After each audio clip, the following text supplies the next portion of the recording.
Welcome viewers. On behalf of Iravati Research and Communication Center, I am your host Pratim Ranjan Bose. In this episode, we will discuss about the recent trends in world economy and its impact on India. I have with me former Deputy Managing Director of Export-Import Bank of India, Mr. Debashish Mallik. Mr. Mallik, first thing first, why Indian market is on a correction mode? The BSE Sensex is down by roughly 3% over the last week and is approximately at month below level. However, this is on a 3-month scale, the Sensex is distinctly higher. So over to you, sir. Good evening, Mr. Bose, and thank you very much for giving me this opportunity of talking here to our esteemed viewers. At the outset, I would like to wish everyone and their families a very happy new year 2024. Potentially very strong and important year, it looks like, in the days to come. You have elections all around. You have the most important elections, of course, for us is in India, but you have elections in so many countries around that the global situation, the global thinking could change, because many of these elections could have an ideological overtone, whether it's the US Democrat versus Republican, whether it's India versus UPA, or wherever. So there are a lot of portents to it. Now, actually coming to this equity market, as you have pointed out, the Sensex and Nifty is decidedly higher than the 3 months earlier level, though of the last week there has been correction. Again, there has been a positive correction this week, today. I don't know what it would look like in the days to come, but definitely looking at whatever is happening around and whatever is happening in the Indian economy, whatever is the expectations, not only of the Indian investors, but also of global investors towards India, the approach towards India.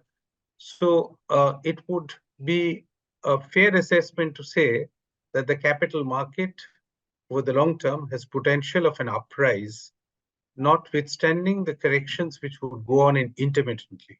So there would be certain corrections at certain points of time, but obviously it could be a the trigger, as always, has been the divestment by FPIs. There had been a capital flight. So that had brought the market down. Now it is understood that there was an expectation, market expected a rate cut by the US, but which leads to rate cut in India. But there has been some disappointment on that front. So the funds have gone back. The decline in index is not much, I should say, given the P and all these things. But the Indian investors, which is primarily the mutual fund and etc., so that have not stepped in. That allowed the market to fall a little. Probably that's good. The kind of just a cool down correction kind of.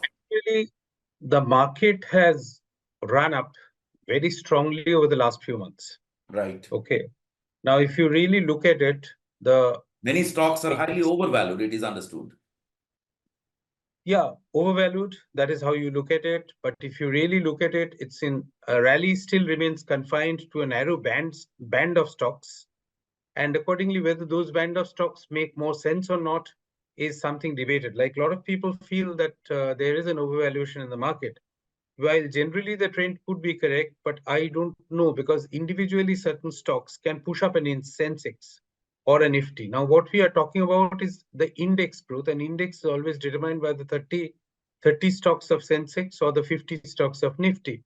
And those stocks, in fact, if you look at it over the last few years, have been doing exceptionally well. The companies, underlying companies, they are recording profits of a very high order. Their books have been significantly resolved in the sense that the debt levels are very low. They have more of equity. The gearing level is low. There is good potential business, and there are good growth plans which they have actually presented to the world. Now, if you really look at it, those particular stocks are really speaking not overvalued. Now, that brings us to the question of why the No, market I'm taking behaves. you, just a little more, making my questions pointed. Uh, the growth expectation, insofar as India is concerned, is pretty good. 7% expectation, and in this year, given the world situation, it's pretty good growth. Uh, China grew by 5% in 2023. The very issue of rate cut, Indian investors or whosoever, I mean, we all were very bullish about a rate cut since the economy is doing well. The inflation has been within the band. So there was an expectation of a rate cut. Now that seems to be delayed. How do you respond to that? Actually, so far as the Reserve Bank of India is concerned, I'm coming to the Indian rate cut. We can take up the US market separately. But if you really look at the Indian rate scenario, rate setting But is scenario, Indian market, is Indian policy, monetary policy insulated to US policy? I think not. broadly speaking, it may not be, but actually India has been following a pretty independent monetary policy of late. India is now a much stronger economy. See, whatever is there, the global interconnections and the globalization leading to forces which actually propel growth in one country depending on the others, that is definitely there. But it's not a dictated policy in the sense that because the US goes for a rate cut, I also go for a rate cut and all. It really does not happen if you really look at it. Now, why this has happened is a different issue altogether. But if you consider what has happened over the last couple of years, or maybe even more than couple of years, is that India earlier, a US rate cut would necessarily lead to an Indian rate hike. Okay, essentially because they thought that the FPI money will then come here in anticipation of better rates. But the fact remains that it has not always behaved like that. India has held steady now, primarily because number one, foreign investors are looking at India as an independent growth story. It is not one of the markets where they can put this investable surplus, but a prime emerging market, something which was happening with China over the last maybe 20 years or 25 years, has definitely started happening towards India now. Between If you go to the 1980 and 2008 or 2010, that has exactly. been the story. Whatever has happened in China, that is happening in India now. India is an independent and very well carved out growth story. If you flip through the page of a business daily today, you will find every day interviews being made of global money managers who keep on talking highly of India and talking of the positive intentions for investing in India. So, really speaking, India is an independent growth story. It's not so much dependent on the US story. The second important thing is Just that asking Indian in this domestic context, do investors. you think the government, I don't remember which ministry, commerce ministry or minister or the finance minister, but they said that we are looking forward to an average of $100 billion FDI, uh, which is pretty good because China's is around 150. So, do you think that's achievable in the long, over some period of See, over the long term, now if you really look at foreign investment, it has two investments. One is the FPI and one is the FDI. time? Okay, What about foreign direct FDI? investment. Okay. Now, so far as FDI is FDI now is concerned, averaging at around 50. yeah. So if you look at FDI, FDI will actually be guided by a lot of factors. One important factor is really speaking whether China plus one works in favor of India. We have been talking of China plus one strategy. After the COVID, that talk has become more and more enhanced. Plus, the geopolitical realities has brought India closer to the US, and US is often using the Quad countries, including India, as some sort of a counterpoise against the Chinese influence in these regions. So essentially, the so far as the FDI is concerned, the FDI market, if it looks at India as a positive, independent growth story, which is China plus one growth story, or even beyond that, in that case, there could be huge promise of India FDI going up. Recent instances are two. Number one, Apple agreeing to shift its production and sourcing base to India. for iPhones, which is a very, very major development.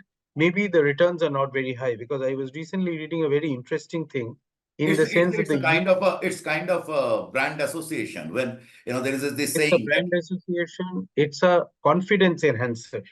right. Okay. So basically, confidence enhancer, brand association, and it can spawn the growth of a large number of It will ancillaries. So catalyze that others to look at India positively. exactly. And also it can lead to a virtuous boom in the small scale and micro industries in India to cater to the requirement of the iPhone market. Same, That is same one with instance. same probably with G engine facility, Boeing's or who is building that the defense cargo planes in Gujarat, Airbus Yeah, probably. So Airbus. But more importantly, see, these are traditional industries. The most interesting or important thing which looks like will happen, because every day we read positive things are still a bit uncertain in the sense that it goes two steps ahead, comes back one step, but definitely it is progressing one by one, is the fabrication and chip designing and all what we are talking about, chip research, chip designing, silicon wafers and all. We are attracting huge amount of investments in the semiconductor industry. Okay. Now, if you are talking in terms of semiconductor, already you have investment proposals coming to Gujarat, investment proposals being talked in Karnataka of semiconductor investments. Okay. Fabrication units, the fabs and the silicons. Okay. Now, if that happens, then two diametrically important thing happens. Number one is again a confidence, huge confidence enhancer.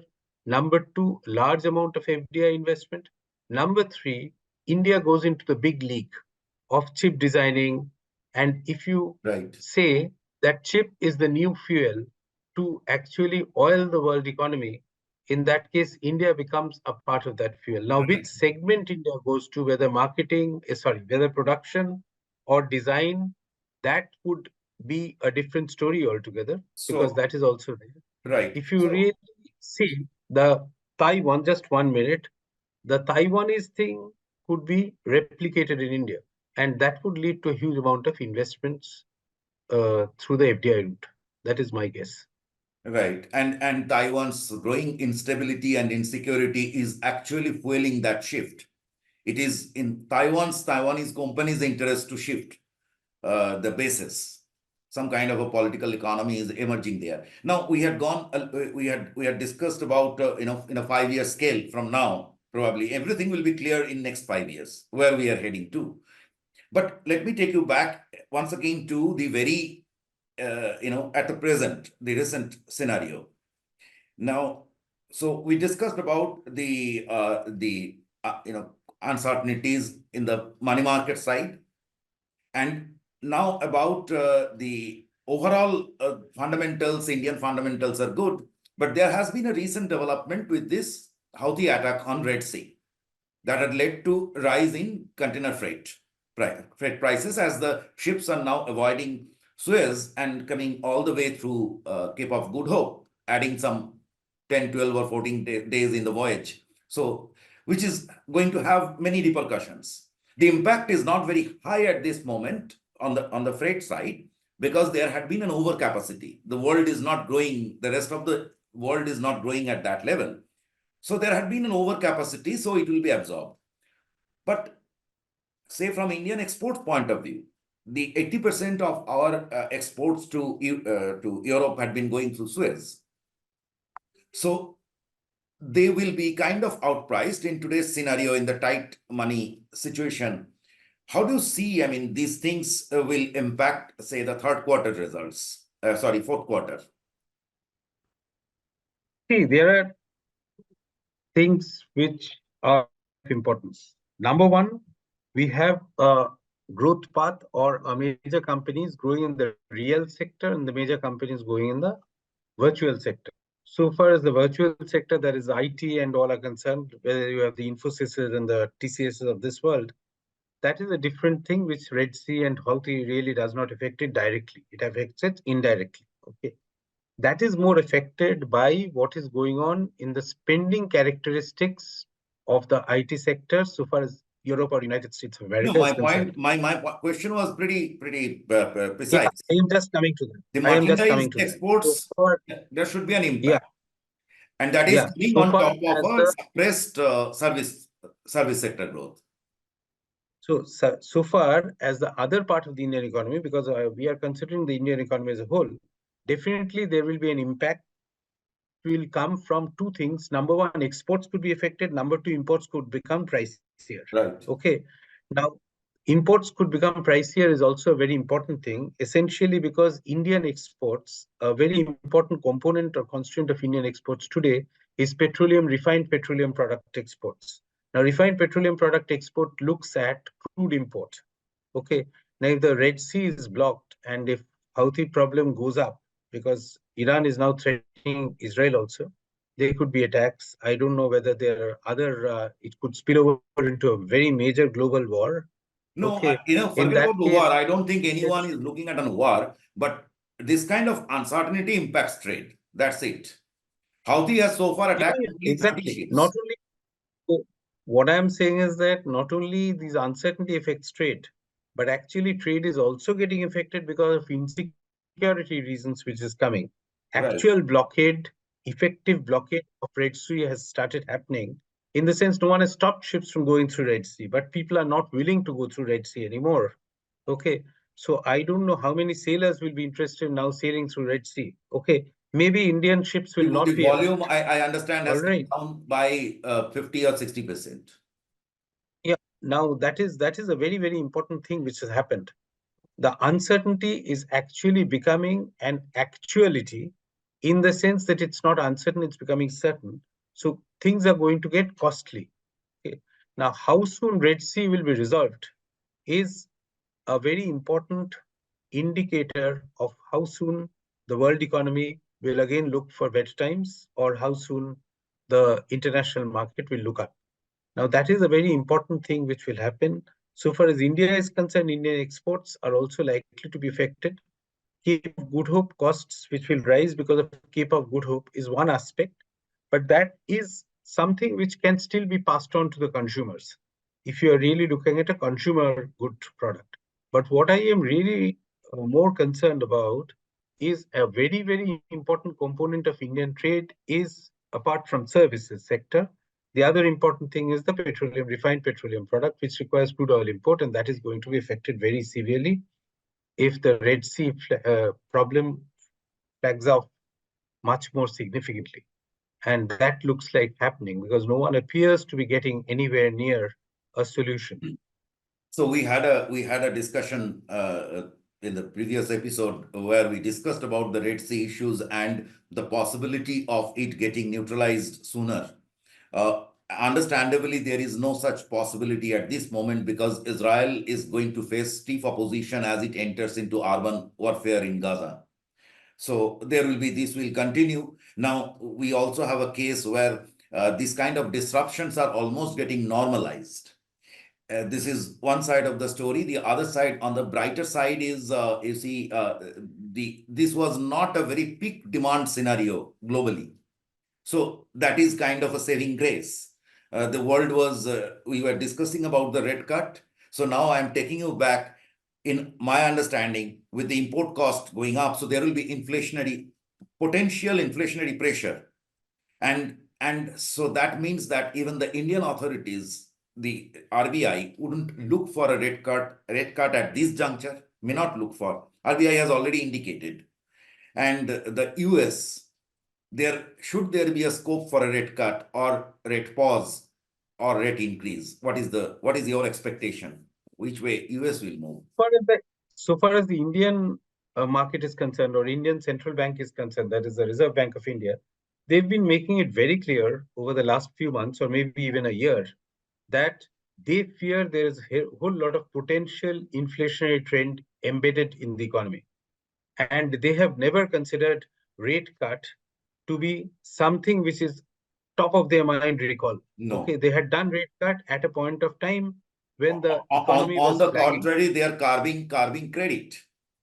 Yes. So basically, what is really happening is that Indian Reserve Bank has been taking quite an independent stand, and that independent stands have told them that potential inflation pressure is very high. See, what is happening is one side you cannot be talking in terms of a record growth, and on the other side demand a rate cut. Okay. Now, rate cut in an economy will be practiced only if, so far as the central bank is concerned, is practiced only if the real economy is suffering. To ease the monetary pressure or liquidity pressure, rate cut can be practiced. That is when the real economy is suffering. But the way we are looking at increasingly is that if the rate cut happens, the market will go up. Now, market going up is not something which will be top of the mind recall so far as the central bank is No, I concerned. That haven't is the said Reserve that Bank. from that perspective, but No, I'm not talking of it- you. I'm not talking of you. I am just but generally telling. investors were looking at the rate cut to Yeah, finalize their rate cut, decisions. yeah, finalize their decisions, finalize their investment allocation. But really, if you look at investment intentions and growth trends, so far as the economy is concerned, the growth trends are pretty strong, and the physical economy is growing pretty well with a 7% plus growth, which is highest in the world. Okay, in today's world, it really does not call for a rate cut per se.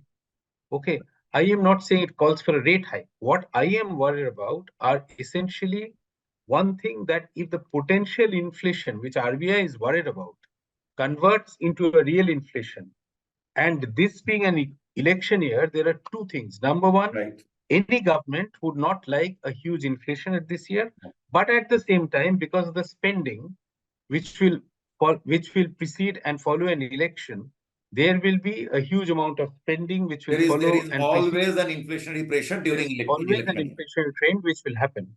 As a result, until and unless something exceptional happens, okay. Now, really speaking, just because the oil prices, sorry, the Red Sea crisis is leading to rerouting of cargo and thereby going up costs, and so exports are marginally suffering, that may not be good enough reason, okay, in an particularly in election year when inflation is of topmost concern for policymakers, for administrators, for everyone. So I, for one, would not look for a rate cut right now or in the days to come, so far as India Can is we expect concerned. it? Can we expect it after the polls? Mid-year. After the polls, I'm talking after about the mid polls, 2024. yeah. See, after the polls, there are a lot of things which could happen. Number one, the Red Sea crisis also could be resolved to a certain Subsided. extent. Okay? Yeah. Number two, after the polls, okay, and if the economy continues to remain strong, then how strong inflation is will be one more determinant of whether actually there is a need for a rate cut or a rate hike. Okay. Now, we can definitely look forward for a rate cut if there is a deceleration in the economic growth, which to me No, does not really. we have to look at credit, more credit offtake. At this moment, banks are full with deposits and they don't have place to lend out money. So that Credit has offtake, to. yeah, definitely, but credit offtake requires a much more widespread growth. Okay, now that widespread growth has to happen, which a rate cut may not immediately propel. Essentially, what is happening, if you look at the economy, see, one side, we are Reserve Bank of India on one side wants the larger companies and the larger projects to take recourse more to the market than coming to the banks. Rate cut in the first juncture actually affects the bank rate, okay, if they pass on the transmission, which they have not been doing. There were a lot of accusations and allegations by Reserve Bank against it. Okay, but what is important is that if that really happens, if the credit offtake has to happen in such a situation where Reserve Bank does not really want the big guys, that is the Reliances and the Tata Steels of this world, to rely on the banks, in that case, what you are talking in terms is broad-based economic growth, where the SMEs and the tiny units take recourse more of bank borrowings, and the working capital borrowings of banks go up. Now, essentially, lending goes up. Okay. Now, actually, so far to my mind is concerned, the the interaction or interrelationships between these smaller ancillary sectors or smaller SME sectors, MSME sectors with the larger industries, essentially becoming a bit more tenuous than it used to happen 10 years back. because today you are having more of a ecological or a ecosystem of any large company. If you look at the way the economy is evolving, it's So, I find certain things very interesting. Like a large company generally has its vendors and all fixed, okay, and there is actually credit relations between all of them, and buying selling relation also between them. So that way, the the borrowing will be a very structured and well defined one, but widespread economic growth has to happen, which can lead to offtake, credit offtake, and that will something which will have to be looked at. Till now, we have more of consumer credit, which has been fueling the credit growth. That has to go to more industrial credit. So post-election, I would say that depending on all these trends, there is a good case and a good reason to look forward to RBI, and hopefully after the inflation potential is tracked and checked, there is a good chance of RBI looking at what to do with rates next.